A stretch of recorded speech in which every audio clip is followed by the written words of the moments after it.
बच्चों, हमारे पाठ तीसरा, इसका नाम है लिंग बोध, यानी के जेंडर। अभी इसके अंदर हम लोग अभ्यास करने जा रहे हैं। चलिए हम लोग आगे बढ़ते हैं।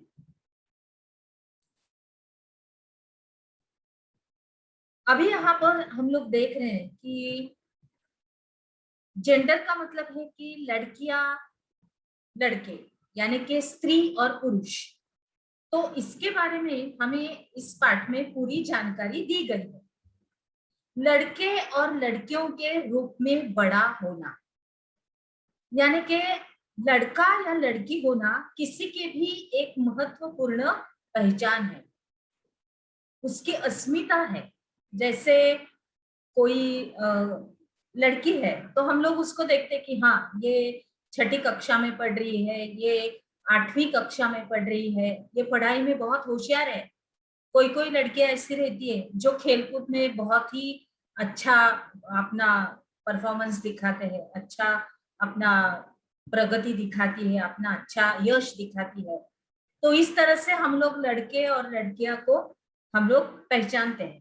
जैसे कि क्रिकेट, ये जो खेल है ये लड़के भी खेलते हैं और कई क्रिकेट ऐसे रहते हैं जो लड़कियां भी खेलती है। तो आजकल हम लोग देख रहे हैं कि महेंद्र धोनी जी, उसके बाद विराट कोहली जी, ये एकदम मशहूर क्रिकेट खिलाड़ी हैं। तो ये लड़के हैं, मतलब अभी वो पुरुष है, लेकिन इसके पहले वो लड़के थे। मतलब हम लोग जेंडर के हिसाब से मैं आपको ये उदाहरण दे रही हूँ। अब जिस समाज के बीच हम बड़े होते हैं, हम लोगों में पूरी आजू बाजू जब हमारा जो समाज है हमारे समझ में आता है, वही हम लोग बड़े हो जाते हैं। तो इसमें वह हमें सिखाता है कि लड़के और लड़कियों का कैसा व्यवहार स्वीकार करने योग्य है, उन्हें क्या करना चाहिए और क्या नहीं करना चाहिए। हम प्राय यही सोचते हुए बड़े होते हैं कि हम लोगों का भी व्यवहार, जैसे हम लड़कियां हैं या तो फिर लड़के हैं, तो हम लोगों का भी व्यवहार दूसरे लोगों के साथ किस तरह से होना चाहिए, और दूसरे लड़के लड़कियों का व्यवहार भी हमारे साथ किस तरह से होना चाहिए, इस तरह से। और ये सब बातें सब जगह बिल्कुल एक सी है, सभी जगह एक जैसा है कि लड़के और लड़कियां दोनों का अलग एक लिंग है और अलग उनका व्यवहार अलग लोगों के साथ किस तरह से है, ये हम लोग सभी जानते हैं और सभी जगह ये है। परंतु क्या सभी समाजों में लड़के और लड़कियों के प्रति एक जैसा ही नजरिया है? अभी आपको इस बात का नजरिया समझ में आया होगा कि कोई कोई ऐसा समाज भी रहता है कि लड़कियों को ज्यादा पढ़ाती नहीं और लड़कियों को ज्यादा पढ़ाती। लड़कियों को साधारण स्कूल में दाखिल किया जाता है और लड़कों को अंग्रेजी के स्कूल में दाखिल किया जाता है। इस तरह से हम लोग आगे जाके देखेंगे कि और क्या क्या विश्लेषण हमारे पाठ में, इस तीसरे पाठ में दिया गया है। चलिए बच्चों, 1920 के दशक में सामोआ द्वीप के बच्चों का बड़ा होना, अभी देखते हैं। अभी सामोआ द्वीप प्रशांत महासागर के दक्षिण में स्थित छोटे छोटे द्वीपों के समूह का ही एक भाग है। मतलब जहां पे प्रशांत महासागर है वहां पे ये द्वीप स्थित है, और जैसे छोटे छोटे द्वीप रहते हैं उनका ही नाम है ये एक छोटे द्वीप का सामोआ द्वीप। अभी सामोअन समाज पर किए गए अनुसंधान की रिपोर्ट के अनुसार 1920 के दशक में बच्चे स्कूल नहीं जाते थे। अभी देखते हैं, अभी ध्यान से मेरे साथ रहिए बच्चों। हाँ, अभी अगर हम लोगों ने पिछला वाला रिपोर्ट अगर निकाला तो उसमें हमें ऐसे दिखाई देता है कि इस दशक के बच्चे पाठशाला में जाते ही नहीं थे, यानी कि पढ़ाई होती नहीं थी। वे बड़े बच्चों और वयस्कों से बहुत सी बातें सीखते थे। जैसे कि बड़े बुजुर्ग लोग हमारे घर में रहते हैं, हमारे समाज में रहते हैं, तो उन्हीं से ये बच्चे कुछ बातें सीखते थे। और जैसे छोटे बच्चों की देखभाल या घर का काम कैसे करना आदि सब कुछ। जैसे कि कोई बड़ी दीदी है या बड़ा भाई है, तो उसके जो छोटे भाई बहन होंगे घर में, तो उनकी देखभाल किस तरह से किया जाए, उनको अच्छी तरह से संभाला जाए, ये इसमें ये आता है वगैरह वगैरह। अभी द्वीपों पर मछली पकड़ना बड़ा महत्वपूर्ण कार्य था। अभी द्वीप का मतलब क्या है कि समुद्र मतलब प्रशांत महासागर के बीच के ही एक द्वीप है, और द्वीप का मतलब है एक छोटा सा टापू। तो उसके ऊपर रहने वाले लोगों के आसपास क्या है बच्चों, सभी जगह समुद्र। तो समुद्र में सबसे ज्यादा उनकी जो ये रहता है, उदर निर्वाह की जो रहता है, मतलब किस तरह से उनकी रोजी रोटी चलाई जाए, तो सबसे बड़ा है कि मछली पकड़ना। तो मछली पकड़ना बड़ा महत्वपूर्ण कार्य था, इसीलिए किशोर बच्चे मछली पकड़ने के लिए सुदूर यात्राओं पर जाना सीखते थे। लेकिन ये बातें वे अपने बचपन के अलग अलग समय पर सीखते थे। जैसे छोटे बच्चे किस तरह से मछली पकड़ना है, तो उससे थोड़े से बड़े बच्चे किस तरह से मछली पकड़ना है, ये सब कुछ उनके बचपन के अनुसार, मतलब जैसे वो बड़े बड़े होते हैं। अभी एकदम से छोटा बच्चा तो जाके मछली नहीं पकड़ सकता, तो थोड़ा सा उसका उम्र थोड़ा बड़ा होना चाहिए, तो उसको समझ आना चाहिए कि भाई मैं समुद्र में मछली पकड़ रहा हूँ तो मुझे संभल के मछली पकड़ना चाहिए।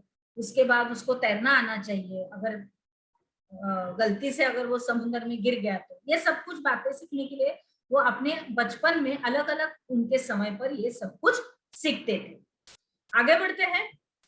छोटे बच्चे जैसे ही चलना शुरू कर देते थे, उनकी माताएं या बड़े लोग उनकी देखभाल करना बंद कर देते थे, और यह जिम्मेदारी बड़े बच्चों पर आ जाती थी। जैसे कोई छोटा बच्चा घर पे है, तो उससे बड़ा भाई या फिर उसकी बड़ी दीदी घर में अगर होगी, तो वो लोग क्या करते थे, बड़ी दीदी का मतलब उनकी बड़ी बहन, बड़ा भाई, अगर उसके उम्र के, उस छोटे बच्चे के उम्र से बड़ा कोई बड़ा भाई या बड़ी बहन घर में अगर होगी, तो माताएं या तो फिर बड़े बुजुर्ग क्या करते थे, उनको उनके हाथ में दे देते थे, जो उनसे बड़े हैं भाई बहन, जो प्राय स्वयं भी 5 वर्ष के आसपास की उम्र के ही होते थे।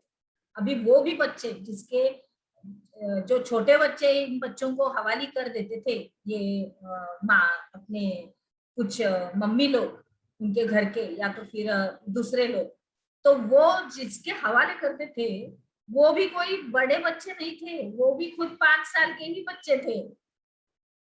आई बात समझ में? और उसके बाद लड़के और लड़कियां दोनों अपने छोटे भाई बहनों की देखभाल करते थे।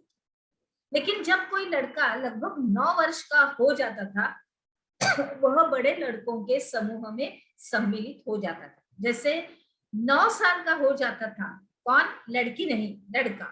अगर लड़का 9 साल का हो जाएगा तो वो जो उससे बड़े उम्र के जो लड़के हैं उनके साथ वो उनके पास जाता था। सम्मिलित होना मतलब उनके साथ जुड़ जाना, उनके साथ रहना, और उसके साथ रहकर फिर वो आगे क्या क्या करता था हम लोग पढ़ते हैं, और बाहर के काम सीखता था। देखा अभी आया उत्तर हमें कि ये बच्चा अपने 9 साल के ऊपर वाले जो बच्चे हैं उनके साथ रह के सब कुछ बाहर का जो काम करना है, घर के बाहर का काम, वो सब कुछ उन लड़कों के साथ सीख जाता था। जैसे कि उदाहरण के तौर पर मछली पकड़ना और नारियल के पेड़ लगाना। लड़कियां, अभी ये हम लोगों ने देखा लड़कों के बारे, अभी हम लोग देखते हैं लड़कियां के बारे। तो लड़कियां मतलब अभी हम लोग देखते हैं लड़कियों के बारे। तो लड़कियां जब तक 13-14 साल की नहीं हो जाती थी, छोटे बच्चों की देखभाल और बड़े लोगों के छोटे मोटे कार्य करती रहती थी। अभी लड़कियां तो घर में ही रहती है, तो जैसे खाने में अपनी मम्मी का हाथ बटाना, अपने दादा दादी का हाथ बटाना, कुछ छोटे मोटे काम रहते हैं वो करना, और साथ साथ उसके अपना छोटा भाई और बहन रहेगी तो उसकी भी देखभाल करना। अभी लेकिन एक बार जब मतलब ये तो कैसे हो गया कि वो एक बार जब 13-14 साल की हो जाएगी तब ये लड़कियों का काम। अभी हम लोग देखते हैं कि बागानों में लगभग 14 वर्ष की उम्र के बाद वे भी मछली पकड़ने जाते हैं। अभी लड़के मछली पकड़ने जाते हैं, तो अभी यहाँ पे हम लोग देख रहे हैं कि लड़कियां भी मछली पकड़ने जाती थी, बागानों में काम करती थी और डलिया बुनना सीखती थी। डलिया यानी बुट्टा, ये रहता है ना एक बुनने का, जो नारियल के पत्तों से निकलते हैं पत्ते, उसको साफ करके उसकी टोकरियां बनाना, ये सब कुछ सीखती थी। उसके बाद खाना पकाने का काम अलग से बनाए गए रसोई घरों में ही होता था, जहाँ लड़कों को ही अधिकांश काम करना होता था और लड़कियां उनकी मदद करती थी। क्या करती थी? लड़कियां उनकी मदद करती थी। और इससे मतलब अभी हम लोग पूरा यहाँ तक हम लोग समझ गए हैं कि कैसे लड़की और लड़का किस तरह से काम करते थे। अभी ये छोटे छोटे द्वीपों पर का ये हमें किस्सा है जो हम लोग पढ़ रहे हैं। आगे बढ़ते हैं। अभी 1960 के दशक में मध्य प्रदेश में पुरुष के रूप में बड़ा होना। अभी इसके अंदर क्या लिखा है देखते हैं।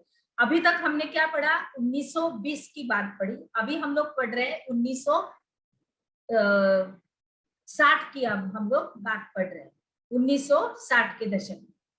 अलग ढंग से बनाए जाते थे और उनके स्कूल के बीच में एक आंगन होता था। जैसे हम लोग पिछला वाला रेफरेंस लेते हैं कि लड़कियां उनकी मदद करती थी और ये खाना भी एक अलग ढंग से बनाए जाते थे।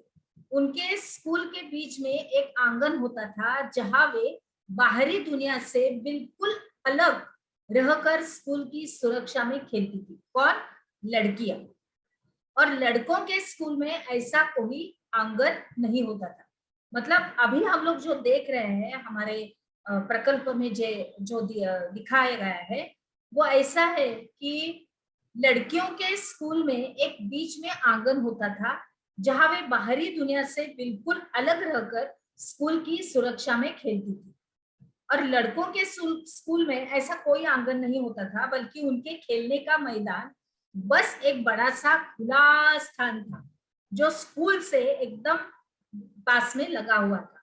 और हर शाम स्कूल के बाद लड़के सैकड़ों लड़कियों की भीड़ को सैकड़ी गलियों से जाते हुए देखते थे। और सड़कों पर जाती हुई यह लड़कियां बड़ी गंभीर दिखती थी।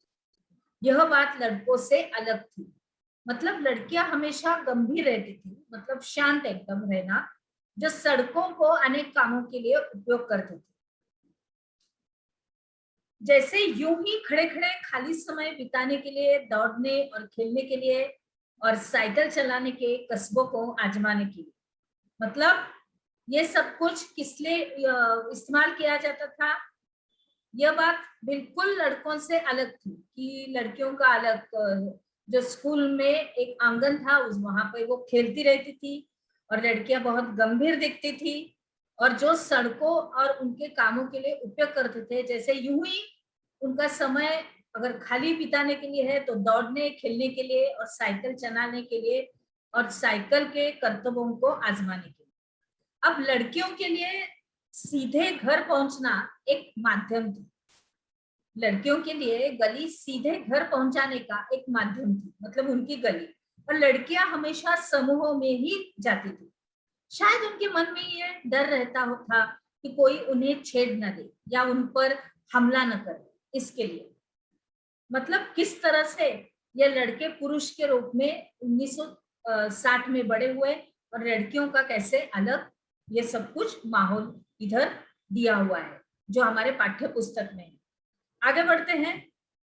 अभी ऊपर के हमने जो दो उदाहरणों के सब कुछ विश्लेषण देखा और उसको पढ़ा, तो पढ़ने के बाद हमें ऐसा लगता है कि बड़े होने के कई तरीके हैं, लेकिन हम प्राय सोचते हैं कि बच्चे एक ही तरीके से बड़े होते हैं। और ऐसा इसलिए है क्योंकि हम अपने अनुभवों से ही सबसे ज्यादा परिचित होते हैं। यदि हम अपने परिवार के बुजुर्गों से बात करें तो पाएंगे कि उनका बचपन शायद हमारे बचपन से बहुत ही भिन्न था। बराबर। अभी आगे बढ़ते हैं। हमने क्या सीखा, इसके अंतर्गत आपको लिखना है कि लड़कियां हमेशा समूह में क्यों रहती है। इसका थोड़ा सा बोलते हैं ना कॉम्प्लिकेटेड और टेढ़ा मेढ़ा ऐसा जवाब हमने अपने विभाग में देखा है कि वहां पे सब कुछ लिखा है लड़के और लड़कियां किस तरह से उनका अलग अलग स्कूल में कैसा माहौल था, और कैसे आंगन था, कैसा मैदान था, और इसके अंदर ही आपका ये लड़कियां हमेशा समूह में क्यों रहती है, इसका उत्तर छिपा हुआ है। तो आपको इसका उत्तर अपने कॉपी में एकदम अच्छे से लिखना है। तो चलिए बच्चों, आगे बढ़ते हैं।